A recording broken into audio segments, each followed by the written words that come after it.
زندگی کیا ہے؟ زندگی ایک کتاب ہے جس کے پہلے صفحے پر پیدائش اور آخر میں موت لکھا ہوا ہے۔ بیچ کے جتنے صفحات ہیں وہ سارے خالی ہیں، آپ جو چاہیں لکھیں، لیکن لکھتے وقت یہ ضرور سوچیں کہ جب احکم الحاکمین کے سامنے یہ کتاب کھولی جائے تو آپ کو شرمندگی نہ ہو۔ مولانا روم علیہ رحمٰن نے ایک بڑا خوبصورت واقعہ لکھا۔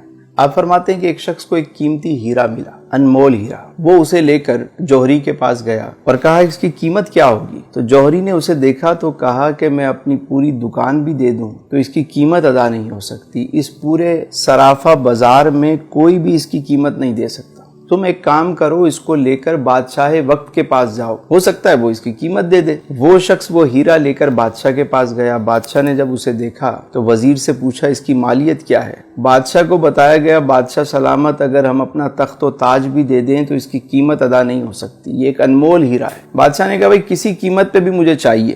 وزیر نے کہا یہ کام مجھ پہ چھوڑ دیں، اور اس شخص سے کہا کہ ایک کام کرو کہ تم یہ ہیرا ہمیں دے دو، صبح تم آ جانا سورج نکلنے سے پہلے، سورج نکلنے سے لے کر غروب آفتاب تک محل کے سارے دروازے تمہارے لیے کھول دیے جائیں گے، تم جس دروازے سے چاہو داخل ہو جاؤ، جو کچھ اس محل سے لے جانا چاہو لے جاؤ، تمہیں کوئی روکنے ٹوکنے والا نہیں ہوگا۔ وہ شخص گیا گھر، ساری رات اسے نیند نہیں آئی۔ صبح سورج نکلنے سے پہلے وہ محل میں داخل ہو گیا، دیکھا سارے دروازے کھلے ہوئے، وہ آرام سے داخل ہو گیا، کسی نے اسے روکا نہیں۔ پہلے ہال میں جب وہ گیا تو اس نے کیا دیکھا کہ بہت سارے شاہی لباس وہاں پر ٹنگے ہوئے ہیں، طرح طرح کے لباس ہیں۔ اس نے سوچا کہ ابھی تو صبح کا وقت ہے، میں نے تو ایسے کپڑے کبھی نہیں دیکھے، چلو پہلے اسے ذرا زیب تن کرتے ہیں۔ اس نے ایک لباس پہنا، اسے شیشے میں دیکھا، دوسرا پہنا، اسے اتارا، تیسرا پہنا، اسے اتارا۔ کافی وقت کے بعد اسے ایک لباس پسند آ گیا۔ جب وہ پہن کر اپنے آپ کو دیکھتا ہے، کہتا ہے میں تو شہزادہ لگ رہا ہوں، میں تو بادشاہ لگ رہا ہوں۔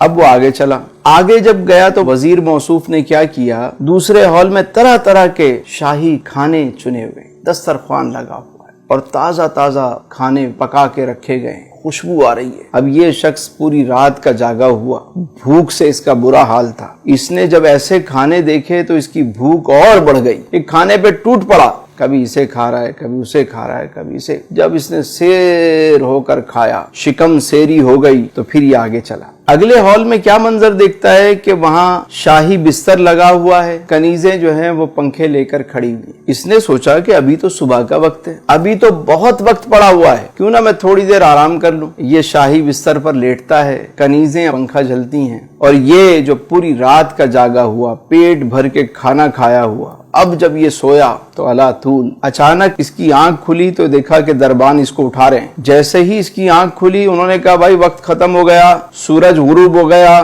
چلو اب یہاں سے بھاگو۔ یہ شخص فوراً اٹھ کر سامان اٹھانے لگ گیا، کبھی یہ اٹھا رہا ہے، کبھی وہ اٹھا رہا ہے۔ انہوں نے کہا خبردار، تم یہاں سے اب تنکا بھی نہیں لے کر جا سکتے۔ اس نے کہا میں نے تو کچھ بھی نہیں لیا ابھی تک۔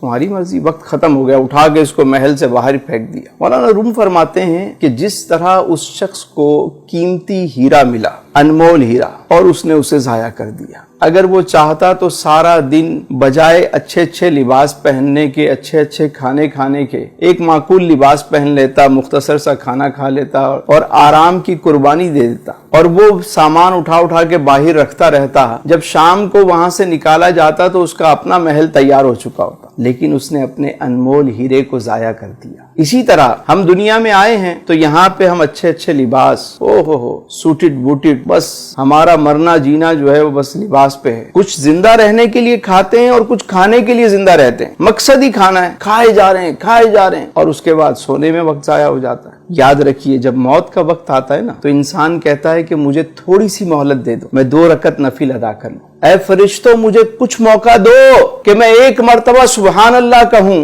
1 مرتبہ الحمدللہ کہہ لوں، ارے 1 مرتبہ اللہ اکبر کہہ لوں، تھوڑا سا تو موقع دو، میں کچھ صدقہ و خیرات کر دوں۔ فرشتے کہتے ہیں تجھے جو وقت ملنا تھا سو مل گیا، ٹائم از اوور، اب چلو۔ تو عقل مند وہ ہے کہ جسے جتنا دنیا میں رہنا ہے اتنا دنیا کی تیاری کرے، اور جتنا عرصہ قبر و آخرت میں رہنا ہے اتنی اس کی تیاری کرے۔